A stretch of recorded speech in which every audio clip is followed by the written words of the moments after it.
दक्ष police news, पहिले खाकी मग बाकी।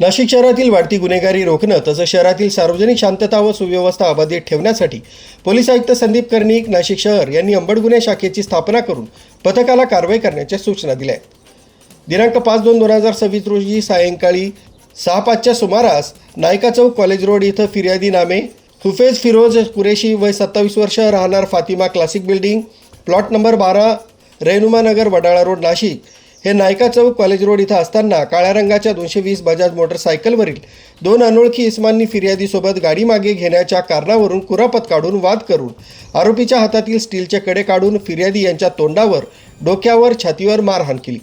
तसंच फिर्यादी यांच्या पाठीवर बरेच वेळा वार करून फिर्यादीस गंभीर दुखापत केली म्हणून गंगापूर पोलीस ठाण्यात गुन्हा दाखल करण्यात आला होता।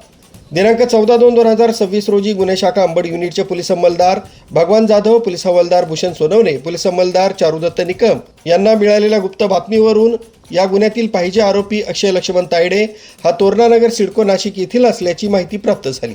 त्या अनुषंगाने पथकातील अधिकारी अंमलदार यांनी तोरणानगर सिडको नाशिक इथं सापळा लावून पाहिजे आरोपी अक्षय लक्ष्मण तायडे वय 24 वर्ष राहणार तोरणा चौक Uday colony Yashashri apartment room number 7 CIDCO Nashik यास तोरणानगर सिडको नाशिक इथून दुपारी 1 वाजता ताब्यात घेतला।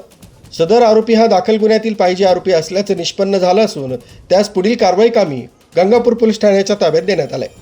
सदरची कामगिरी पोलीस आयुक्त संदीप कर्णिक, पोलीस उपायुक्त किरण कुमार चव्हाण, सहाय्यक पोलीस आयुक्त संदीप मिटके यांच्या मार्गदर्शनाखाली वरिष्ठ पोलीस निरीक्षक जगवेंद्र सिंग राजपूत, पोलीस उपनिरीक्षक मोतीलाल पाटील, पोलीस हवालदार प्रकाश बोडके, पोलीस हवालदार भूषण सोनवणे, पोलीस अंमलदार भगवान जाधव, पोलीस अंमलदार चारुदत्त निकम, महिला पोलीस अंमलदार सविता कदम, अंबड गुन्हे शाखा यांनी केली आहे। न्यूज ब्युरो, दक्ष पोलीस न्यूज, नाशिक।